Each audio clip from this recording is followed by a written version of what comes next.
This is the business news of Georgia and the world in English on TV3. I am Nugzaru. How do you do? Members of the parliament approved the country's main financial document by voting 86 for the next year's budget and none against it. Minister of Finance Nodar Khadouri presented the corrected bill to the parliament. Its discussions proceeded in the absence of the parliament's minority members because the members of the National Movement faction walked out in protest. According to the adopted project, the state budget for 2014 will amount to 9.8 billion lari. Agriculture, healthcare, and education are named as the next year's priority sectors. President of the United States of America, Barack Obama, sent a letter to former Prime Minister of Georgia, Bidzina Ivanishvili. In the letter, Mr. Obama thanked Mr. Ivanishvili for the assistance of Georgia in Afghanistan. Further, the American president expressed the hope that his cooperation with Mr. Irakli Garibashvili, the new Prime Minister of Georgia, would be successful as well. Mr. Obama pointed out that the United States would continue its support of Georgia's Euro-Atlantic aspirations. Dear Mr. Ivanishvili, it was a pleasure to work with your government during your tenure as Prime Minister of Georgia. As you leave office, I wanted to convey my respect for the role you played in Georgia's continued democratic development and in the deepening of U.S.-Georgia relations. The accomplishments during your term, coupled with successful elections and a peaceful and democratic transfer of power, have strengthened Georgia. I want to thank you for Georgia's support of our collective efforts in Afghanistan and appreciate the significant contributions and sacrifices made by the Georgian armed forces. I look forward to working with Prime Minister Garibashvili and will continue to support Georgia's Euro-Atlantic integration as well as its sovereignty and territorial integrity. I send you my best wishes for much success and happiness in your future endeavors. The American president's letter reads, visa regime becomes tougher in Georgia. According to the amendments to the legislation, obtaining visas and illegal stay in Georgia will be subjected to strict control. In compliance with the amendments, the Ministry of Internal Affairs will control the illegal stay of foreign citizens and their deportation from the country. On the initiative of the Georgian government, amendments will be introduced to the regulations regarding granting of residence permits. Only the persons who have lived in Georgia for the last 6 years will be entitled to receive the permanent residence permits. Foreign citizens who actualize investment of as much as 300,000 lari in the country will have the right to get the investment residence permit. Governmental decree will stipulate the list of the countries whose citizens can enter Georgia without visa. Today, this list comprises a great number of countries which conduces to the potential growth of illegal residents in the country. Deputy Minister of Internal Affairs Levan Izoria emphasized that the control over illegal stay in the country is a firm prerequisite for the Visa Liberalization Action Plan within the framework of Georgia's association with the European Union. The action plan envisages adjustment of migration sphere in our country, he said. The air company Georgian Airways plans to initiate flight along the Tbilisi-Sochi route. The first flight from the capital of Georgia to the City of Olympic Games of 2014 will be realized on February the 4th of next year. The flights are connected with the Olympic Games in Sochi, though. Georgian Airways intends to carry on performing flights to Sochi. Prime Minister of Georgia, Irakli Garibashvili, officially inaugurated electric power substation and 400 kilowatt transmission line in the Zikilia village of the Akhaltsikhe region. The transmission line will connect Georgia with Turkey. The inauguration was attended by the members of governments of Georgia, Azerbaijan, and Turkey, representative of the European Bank for Reconstruction and Development, director of KfW, the German government-owned development bank, head of the delegation of European Union in Georgia, and other officials. The substation is the integral part of the Black Sea electricity transmission line network, which was implemented by Georgian State Electro System and its affiliated company Energotrans.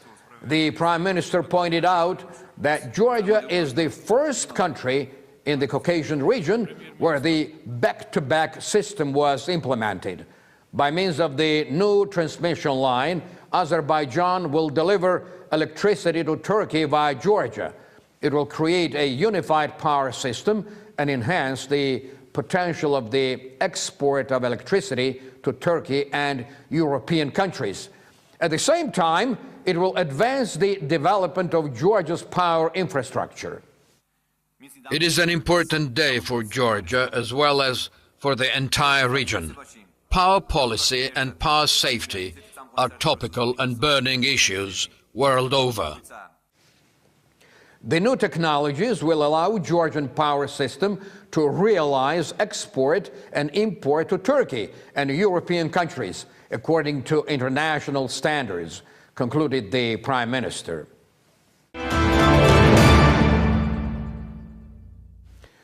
According to the readings of the National Service of Statistics of Georgia, the volume of direct foreign investments in the third quarter of 2013 amounted to $239 million, which is 3% more than the data of the second quarter of 2013. It exceeds the data of the third quarter of 2012 by 20%. As for the overall volume of direct investments in 3 quarters of 2013, it amounted to $551 million. The most voluminous investment was actualized in the financial sector, and it equaled to $28 million, which made up 20% of foreign investments. Investments in transport and communications are on the second place with $47 million, and investments in power sector with their $33 million hold the third place. In the third quarter of 2013, international organizations were the biggest investors. Their investment amounted to $50 million. The runner-up was the United States of America with $35 million. Turkey and the Netherlands invested $31 million each, and the United Kingdom and Malta came after them with $29 million each. The United Arab Emirates made the investment of $24 million. Growth of foreign investment in the country must certainly be a serious indicator for the Georgian economy to rebound. As I've said above, the energy sector is among the 3 investment attractive fields of our economy. Deputy Minister of Energy Ilya Elishvili told our TV3 that signing of the memorandum on investing hundreds of millions of dollars is underway. We have signed documents on investing about $80 million in building the new hydropower stations. At the same time, we have announced tenders for the new projects, and investors have offered bids in the vicinity of $500 to $800 million. Investment-wise, we have a 23% growth compared with the last year. I assure you that our ministry is very successful in attracting private investments. In the words of the Deputy Minister, the ministry is working on additional investments with the Tata Group and Anadolu Group. According to him, all current projects are going ahead.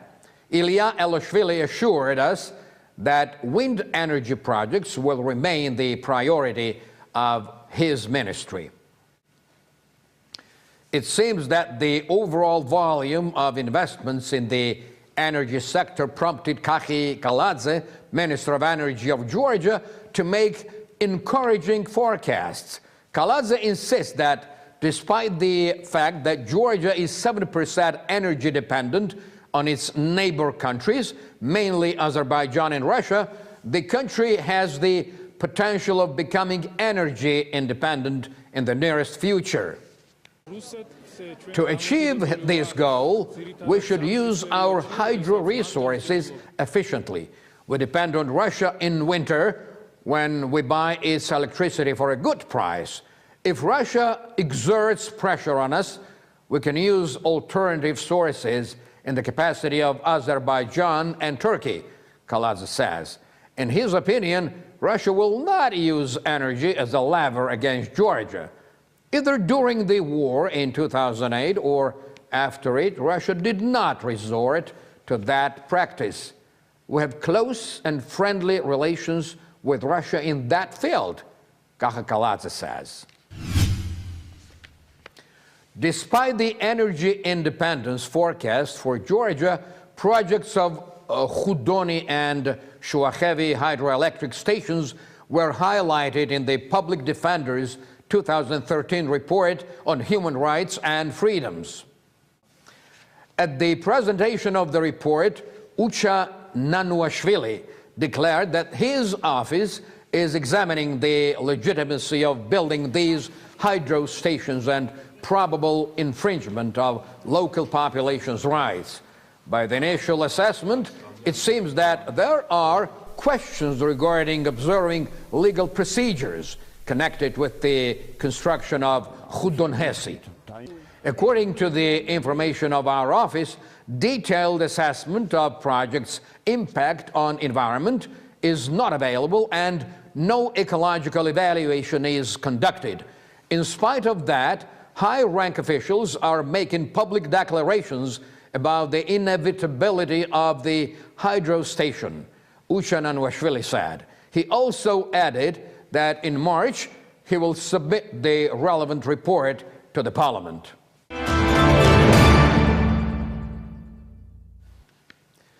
Winter is gaining force and prices of staple foods are growing.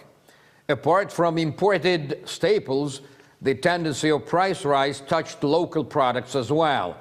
According to the traders of consumer markets, most of all, increased prices affected the impoverished segment of population.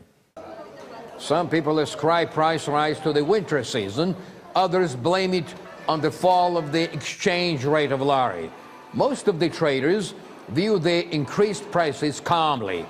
They say that it is a normal phenomenon on the eve of the new year. Most probably the prices will begin to grow starting from December the 20th. And after January the 1st, they will go down, the traders say. Experts also assess the situation optimistically. They believe that prices for the foodstuff grow in unison with the growth of demand on staple products.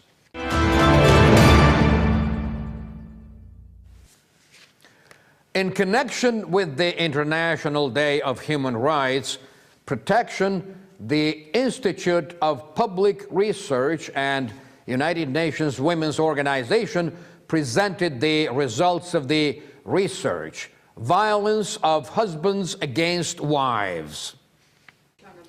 The research was performed in Tbilisi, Kakheti, Samegrelo, and Zemukartli, where 1,500 respondents aged from 18 to 60 years have been polled. 77.8% of polled persons believe that violence in the family is a very frequent or quite frequent phenomenon. 9.6% believe that their friends or close acquaintances may become the victim of violence.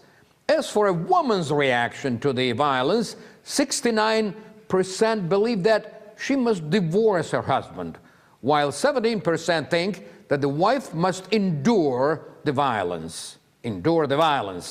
34% of respondents think that beating of the wife is justified if she doesn't care for the children, argues with the husband, is a bad cook, refuses to have intimate relations, or goes out without permission. In Tbilisi and in Kakheti, they speak about these topics more freely. They are very reserved in Samegrelo and Zemosvaneti. These three regions greatly differ from one another. Attitudes of Tbilisi and Kakheti are closer to each other. Well, in Samegrelo and Zemosvaneti, people believe that it is the family's own business, and in case of violence, the victim shouldn't appeal to the police, said Sumbadze. The research was conducted within the framework of the United Nations program Promotion of Gender Equality in Georgia.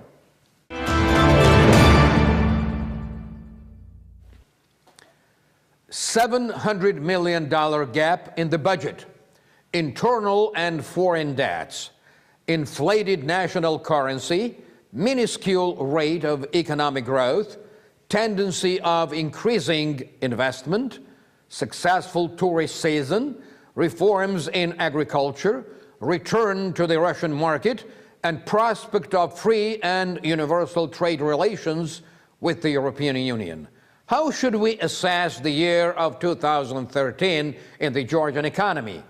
To elucidate on this, I went and saw professor of Tbilisi State University and editor-in-chief of the Georgian magazine Sakartvelos Ekonomika, Georgian economy, ემზար ჯგერენაია. Here is what he has told me. Mr. Jgereniah, thank you very much for having us here. We haven't seen each other in ages. How have you been doing? You are welcome. Thanks, fine. Okay. And how is the magazine doing? I think it's magazine's time today because Georgian economy has lots of difficulty, and we attempt send good message to for government. I understand that. Actually, we are kind of relatives, you know. Our business news and your magazine, you know, could cooperate very well. Are you ready? Totally agree with you. Absolutely. Thank you. Thank you very much. Let me go ahead with the questions now. I want to talk about Georgia's economy today. And the first straight question would be, what are the main reasons that has put Georgian macroeconomics in such a limbo? I mean, deflation, dropping GDP, and the budget difficulties. There are some crucial challenges. First, lack of consumers and investors' confidence, because after election 2012, we got eclectic power. On the one hand, Saakashvili's vertical, and on the other hand, Premier Minister's power. They are always arguing with each other, and for investors, it's impossible to understand what happens really. Second one, elections date and constitutional articles. The election 2011 exists in October month, but it's very difficult because according to Constitution, government have to send in this time draft to Parliament. It's main problem because they don't do inventarization. Third very important moment is also 2013 is first year when we starting payback our debt. Okay. Now, if we can continue asking those questions, what was the main mistake, if any at all, of the new government in the economic policy of the country? I think the main mistake is gradually increase social security financing. This main mistake. Much more better if they starting do this step by step. Okay. Interesting. What about the business environment in Georgia and the much talked about restoration of justice? Very interesting question. After election 2012, business demand returning back his assets, property, etc., etc. This influence in economic situation because everyone waiting this for finally this process. justice. But very important, this long-run process is It's a long-run process. Long-run process. Yes. It's very interesting. It's not easy because a law problem, institutional problem, but it's influenced very hardly to economics. Certainly, it's not easy. I understand that. And now, let's talk about the economic bottom line now. What are the final results of all these efforts? We got deflation, very big problem, budget problem. It's very important. GDP growth drop, and unemployment, main problem for us. Unemployment, especially unemployment in construction business. 35,000 people still waiting new job. It is very important. Unemployment. Many results. This is the worst, the inflation and unemployment. Those are the worst things that can happen. Okay, what would have been better? I mean, well, generally speaking, what would have been better? In my opinion, much more better if government make all changes step by step, evolutionary. I know, I understand. They promise. I have not heard that term, you know, evolutionary. Evolutionary, very important. Very Not important. revolutionary, evolutionary, yes. Because if you increase pension fees for people in 2030s, you count this in 2040s. Exactly. Much more better increase evolutionary. Exactly. For budget also, for budget revenues, for people also, mentally problem also very important, increase evolutionary. And the worst question of all, Professor, what can we expect in 2014? Because a couple of days ago, the budget was approved by the Parliament, right? And we are always dependent on the big feature, right? And on the other hand, we are also dependent on what's happening inside the country. So how can we balance that? Main gain, I think, we know what is budget problem. Yeah. We know now what is economical problem. I see. And full inventarization and very optimum balance between capital expenditure and social expenditure is very important. Let me say it again. Optimal balance between what? Capital expenditure and social expenditure. I see. Capital expenditure and social expenditure. So it was main problem in 2016. That's the balance between yes, them. very Okay. important. We should be push economic forward. It's very important. This main problem, key problem for us. Okay, and can we expect any bottoms up? Exactly. In 2015. Are you that optimistic? Yeah, sure. In 2015.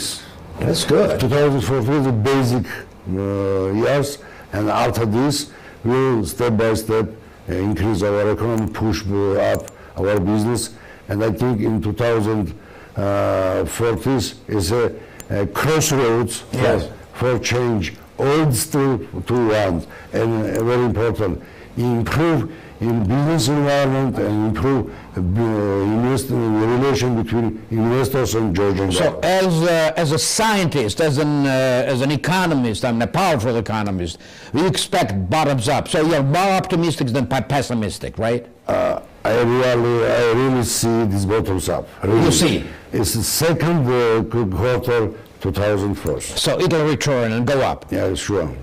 Thank you so much, Professor. It was wonderful, and hopefully we see each other again. And I truly rely on your cooperation because we are younger than your journal, but I think we'll grow too.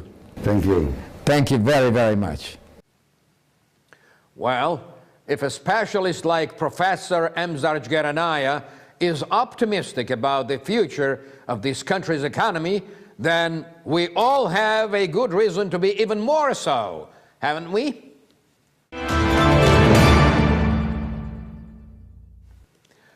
And now, good news for Georgian sports fans, and not only for them.